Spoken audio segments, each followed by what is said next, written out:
Video like जरूर कर लीजिए और ऐसे वीडियो लगातार फ्री में पाने के लिए चैनल को तुरंत सब्सक्राइब कर लीजिए और बेल आइकन को जरूर टैप कर लीजिए ताकि आगे भी सारे वीडियो आपको मिलते रहे। यूट्यूब में फॉलो करते हैं तो प्लीज ये वाला फ्री टेलीग्राम चैनल जरूर ज्वाइन कर लीजिएगा। सारे नोटिफिकेशन सारे अपडेट यहीं पे आते हैं, ध्यान रखिए।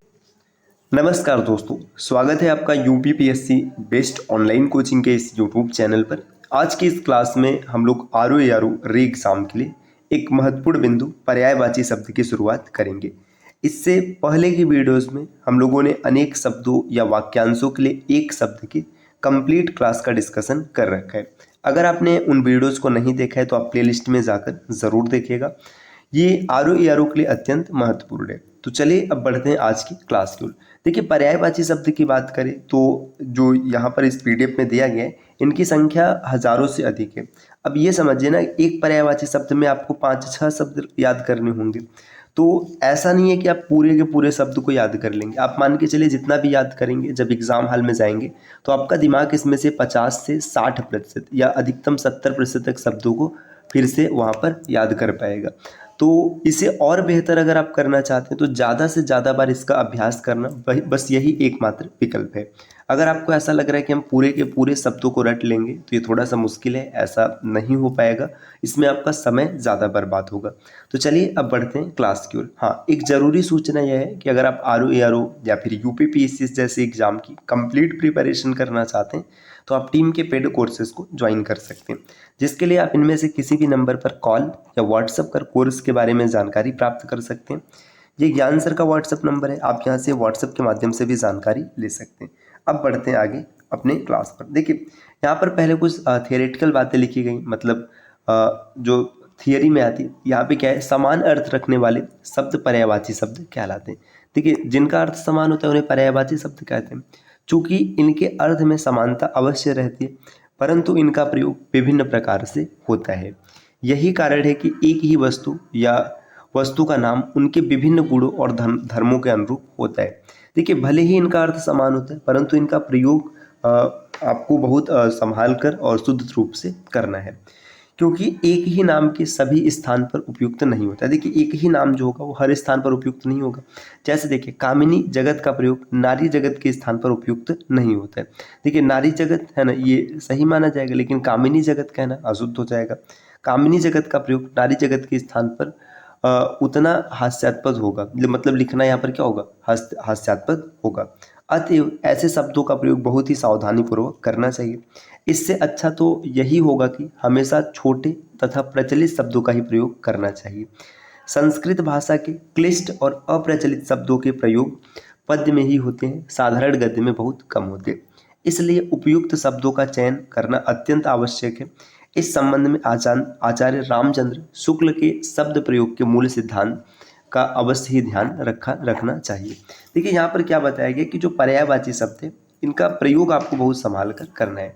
ऐसे शब्दों को चुनते समय इस बात का ध्यान रखना चाहिए कि वे प्रकरण विरुद्ध या अवसर के प्रतिकूल न हो। जैसे यदि कोई मनुष्य किसी अत्याचारी के हाथ से छुटकारा पाना चाहता हो तो उसके लिए हे गोपिका रमण, हे वृंद बिहारी आदि कहकर कृष्ण को पुकारने की अपेक्षा हे मुरारी, हे कंस विकंदन आदि संबोधनों से पुकारना अधिक उपयुक्त है, क्योंकि श्री कृष्ण के द्वारा कंस आदि दुष्टों का मारा जाना देखकर उसे उनसे अपनी रक्षा की आशा होती है, न कि उनका वृंदावन में गोपियों के साथ विहार करना देखकर।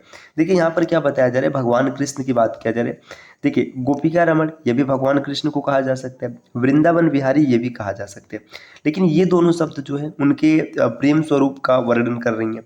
अब यहाँ पर देखिए, अब हे मुरारी, हे कंस निकंदन, मतलब कंस को मारने का काम उन्होंने किया है। तो भाई, कंस जैसे राक्षस का जिसने संहार कर दिया तो एक सामान्य व्यक्ति के दुखों को दूर करने में उनको बिल्कुल भी समय नहीं लगेगा, तो इसलिए वो भगवान कृष्ण को इन सब नामों से पुकारेगा। इसी तरह किसी आपत्ति में से उद्धार पाने के लिए कृष्ण का मतलब को मुरलीधर कहकर पुकारने की अपेक्षा गिरिधर कहना अधिक अर्थसंगत होगा। देखिए, अब आपके ऊपर कोई मतलब आपत्ति है, कोई विपत्ति, उससे आप पार पाना चाहते हैं तो आप गिरिधर कहेंगे, क्योंकि भाई इन्होंने पर्वत उठाकर लोगों की रक्षा की थी अपने कनिष्ठा अंगुली पर उठाकर। अब मुरलीधर कहेंगे तो यहाँ से ऐसी उम्मीद मतलब सब वाक्य में वहाँ पर नहीं होगी। तो ये आचार्य रामचंद्र शुक्ल ने ये जो लाइन लिखा गया, ये आचार्य रामचंद्र शुक्ल की लाइनें हैं। चलिए अब बढ़ते हैं आगे। और अब यहाँ पर दिया पर्यायवाची शब्द के प्रकार। तो पर्यायवाची शब्द 3 प्रकार के होते हैं, पूर्ण पर्याय, पूर्ण पर्याय और अपूर्ण पर्याय। देखिए पूर्ण पर्याय क्या होता है, वाक्य में यदि एक शब्द के स्थान पर दूसरा शब्द रखा जाए और उसके अर्थ में कोई भी अंतर न पड़ता हो तो ऐसे शब्द को उसका पूर्ण पर्याय कहेंगे। पूर्ण पर्याय का तात्पर्य क्या है कि अब एक शब्द को हटाइए और उसके स्थान पर दूसरा पर्यायवाची शब्द रख दीजिए और कोई प्रभाव ना पड़े। और अधिक सरल बनाने के लिए उसको उदाहरण के द्वारा जान लेना आवश्यक है, जैसे आश्रम, मठ, अंश, भाग, हिस्सा आदि। देखिए आश्रम है तो आश्रम के स्थान पर मठ भी लिखेंगे तो अर्थ में कोई फर्क नहीं पड़ेगा। अंश, भाग, हिस्सा, ये सब मतलब चाहे अंश लिखिए चाहे भाग चाहे हिस्सा एक ही है। अब आगे दिया पूर्ण पर्याय, एक ही कार्य विशेष के लिए प्रयोग किए गए 2 शब्द पूर्ण पर्याय नहीं हो सकते। दूसरे शब्दों में जब एक प्रसंग का समानार्थी दूसरे प्रसंग में असमान अर्थ का बोध स्पष्ट करता हो तो उसे पूर्ण पर्याय कहते हैं। देखिए मतलब यहाँ पर क्या हो जाएगा कि जो एक शब्द है वो एक ही अर्थ को स्पष्ट करेगा, एक ही प्रसंग में प्रयोग किया जाएगा। जैसे खाना खाना, निगलना, कपड़ा टांगना या लटकाना। देखिए कपड़ा टांगने का मतलब भी यहाँ पर लटकाना है और लटकाने का मतलब भी लटकाना है, लेकिन दोनों का अर्थ अलग अलग हो जाएगा। देखिए खाना खाना मतलब निगल कर खाया जाता है, लेकिन निगलना, अब खाना खाने के लिए आप यही शब्द प्रयोग करेंगे, निगलने के लिए कुछ अलग, मतलब ये अलग जगह। अब ऐसा तो नहीं बोला जाएगा खाना निगलना, है ना। या फिर जैसे आपने बोला उसने खाना खा लिया है, फिर आप बोले उसने निगल लिया है, तो फिर भाई दोनों मतलब अर्थ अलग अलग हो जाएंगे। अपूर्ण पर्याय क्या है, देखिए कोई भी व्यक्ति शब्दों के अर्थ की छाया बदल बदल कर अपने अपने ढंग से प्रयोग करता है। मतलब आप शब्दों का अर्थ बदलिए, अपने अपने तरीके से प्रयोग कीजिए और विषय की व्यापकता के परिप्रेक्ष्य में उसी शब्द का प्रयोग नए अर्थों में होने लगता है। यह अपूर्ण पर्याय कहलाता है। कुछ शब्दों के सूक्ष्म भेद तथा मूल अर्थों में विद्यमान होते हैं, किंतु अपनी आवश्यकता अनुसार उन्हें उसका पर्याय मान लिया जाता है। किंतु ऐसा नहीं है, दोनों के अर्थ और भाव अलग अलग होते हैं। देखिए यहाँ पर क्या होगा, दोनों के अर्थ और भाव अलग अलग होंगे। ऐसी स्थिति से बचने के लिए सदैव उचित शब्दों का ही प्रयोग करना चाहिए। जैसे देखिए गाभिन तथा गर्भिणी, दोनों शब्दों का अर्थ एक ही है, लेकिन जो यहाँ पर देखिए गाभिन शब्द है ये जंतुओं के लिए प्रयोग किया जाता है और गर्भिणी सामान्य तौर पर स्त्रियों के लिए प्रयोग किया जाता है। अब ऐसे समझिए ना, स्त्रियों के लिए गाभिन शब्द का प्रयोग करेंगे तो ये अनुचित हो जाएगा, और अगर जानवरों के लिए गर्भिणी कहेंगे तो ये भी अनुचित होगा। देखिए यहाँ पर बताया गया कि दोनों के अर्थ एक ही है, लेकिन उचित स्थान पर इसका प्रयोग न हो पाने के कारण अर्थ का अनर्थ हो जाता है। जैसे गाभिन शब्द का प्रयोग सदैव पशुओं के लिए किया जाता है, किंतु गर्भिणी शब्द का प्रयोग स्त्री के लिए किया जाता है। तो दोस्तों अगर आपको ये PDF प्राप्त करना है, जैसे आप जब चीज़ों को पढ़ेंगे तो आपको नोट्स बनाने की आवश्यकता पड़ेगी। अब आप शब्द लिखेंगे तो आपके समय मतलब थोड़े से खराब होंगे। अगर आप चाहते हैं कि पूरी PDF आपको मिल जाए, देखिए यहाँ पर मतलब तमाम पर्यायवाची शब्द दिए गए है ना, और पीछे आपने अनेक शब्दों और वाक्यांशों के लिए एक शब्द पढ़ा है, ऐसे विलोम होंगे, तत्सम तद्भव होंगे, तो पूरी PDF आपको मिल सकती है। इसके लिए आपको क्या करना है, टीम के पेड कोर्सेज के किसी भी नंबर पर कॉल या व्हाट्सएप कर जानकारी प्राप्त करनी है। आप इनमें से किसी भी नंबर पर कॉल कर सकते हैं या फिर व्हाट्सएप कर सकते हैं, आपको ये PDF मिल जाएगी। ये ज्ञान सर का व्हाट्सएप नंबर है, आप यहाँ से व्हाट्सएप के माध्यम से भी जानकारी प्राप्त कर सकते हैं। अगर आपको कंप्लीट प्रिपरेशन करना है RO की या UPPSS की, तो भी आपको यहाँ से कोर्स के बारे में जानकारी मिल जाएगी। चलिए अब बढ़ते हैं आगे क्लास की। देखिए यहाँ पर जितने पर्यायवाची शब्द हैं, ऐसा नहीं कि सिर्फ इतने ही पर्यायवाची शब्द हैं, और भी पर्यायवाची शब्द हो सकते हैं। अब इसमें जो जो महत्वपूर्ण है उसे हम लोग पढ़ते हुए चलेंगे, अगर नहीं भी लिखा होगा तो उसे यहाँ पर देख लेंगे, और इसके अतिरिक्त अगर जो पर्यायवाची शब्द यहाँ पर नहीं है आपको याद आते हैं तो आप उन्हें भी याद रख सकते हैं, इसमें कोई हर्ज या फिर कोई तकलीफ ही नहीं है। देखिए अरण्य की बात करें, अरण्य का मतलब जंगल होता है, तो इसे वन, विपिन, अटवी, कानन, जंगल, कांतार, इन सब नामों से जाना जाता है। यहाँ पर कांतार नहीं दिया गया तो आप उसे भी याद रख सकते हैं। अरण्य मतलब वन, विपिन, अटवी, जंगल, कानन, कांतार। आप 2-3 बार पढ़ेंगे आपको याद हो जाएगा। अंग की बात करें तो कलेवर, तन, अवय, वायु, देह, काया, शरीर। अंग का प्रयोग गोद के लिए भी किया जाता है, समानार्थी शब्द जब होता है तो अंग का मतलब गोद भी होता है। आगे देखिए यहाँ पर दी अग्नि। अग्नि की बात करें तो अनल, आग, अनल, पावक, दव, देव, दव है, धूम्रकेतु, धनंजय, जात देव, हुतासन, वैश्वानर, ज्वाला, वायुशक, दहन, ज्वलन, कृषाणु, रोहिताश्व, वनवी, जात वेदस। तो ये सब महत्वपूर्ण शब्द है। देखिए इसमें आग का जो सामान्य परीक्षा होता है, जैसे वनडे एग्जाम हो गया, पुलिस का हो गया, तो इसमें अनल है, पावक है, इसके बाद कृषाणु है, ये सब शब्द अक्सर देखने के लिए मिलते हैं। अचल की बात करें तो अचल का मतलब होता है गिरी, शैल, नग, महिधर, आद्रि। देखिए नग, इस शब्द को याद रखना, नग हमेशा अचल मतलब गिरी, पहाड़, इन सब के लिए प्रयोग किया जाता है, और नाग हो जाएगा तो अलग हो जाएगा, है ना। अचला, अचला मतलब पृथ्वी है, क्षिति है, धरा, वसुंधरा, वसुधा, धरती, है ना। धरणी भी बोलते हैं इसको, है ना। मही भी बोला जाता है, तो यहाँ पर महत्वपूर्ण शब्द है। अक्षर की बात करें, अक्षर का तात्पर्य मोक्ष, वर्ण, शिव, ब्रह्मा, ये सब अक्षर के लिए प्रयोग किए जाते हैं। असुर का मतलब है धनुष, दानव, दैत्य, राक्षस, निशाचर, रजनीचर, तमीरचर, यातुधान, सुरारी, यातु, ये सब राक्षस के लिए प्रयोग किए जाते हैं। अनुपम का है अद्भुत, अनूठा, अपूर्व, अद्वितीय, अनोखा, अतुल, अद्वितीय, अनुप, निराला।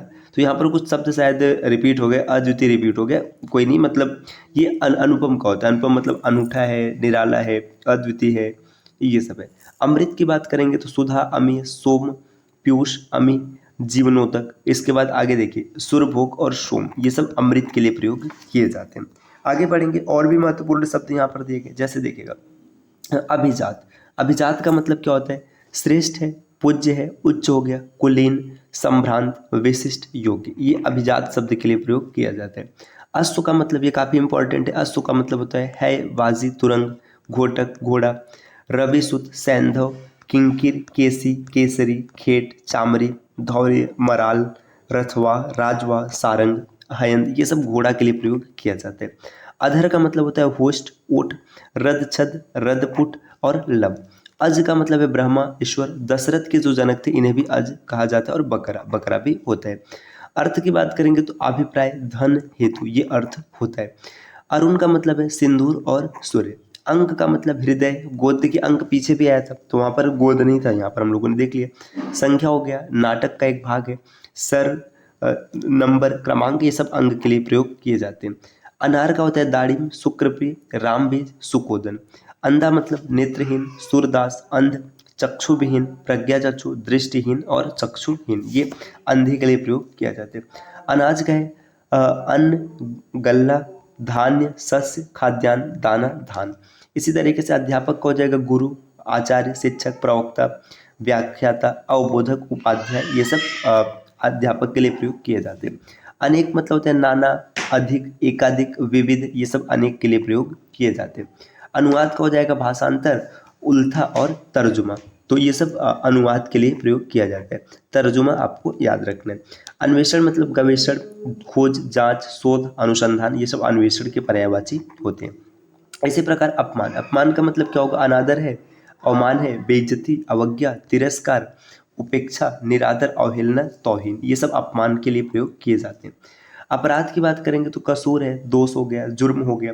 अप्सरा मतलब देवांगना, सुरबाला, दिव्यांगा, सुंदरी, देवबाला, ये सब अप्सरा के लिए प्रयोग किए जाने वाले प्रमुख शब्द हैं। इसके बाद अपार मतलब असीम है, अनंत है, बेहद, बेशुमार, निश्चिम, ये सब शब्द अपार के लिए प्रयोग किए जाते हैं। आगे देखिएगा अतिथि। अतिथि मतलब होता है पाहुन, मेहमान, आगंतुक, अभ्यागत, आगत, गृहागत, मुलाकात, ये सब मेहमान के लिए प्रयोग किए जाते हैं। अधिकार का मतलब होता है तत्व, प्रभुत्व, स्वामित्व, हक, आधिपत्य, अहर्ता, कब्जा, क्षमता, दावा। अचेत मतलब मूर्छित, बेहोश, बेखबर, संज्ञाहीन, चेतनाहीन, चेतना शून्य और संज्ञा शून्य, ये सब अचेत के लिए प्रयोग किया जाता है। अच्छा का मतलब होता है चोखा, बढ़िया, उम्दा, घड़ा, आला, है ना। इसके बाद यहाँ पर कुछ और शब्द जैसे शुभ हो गया, शोभन है, उपयुक्त है, सौम्य है, ये सब भी प्रयोग किए जाते हैं। अंश मतलब भाग, हिस्सा, अंग, अवयव।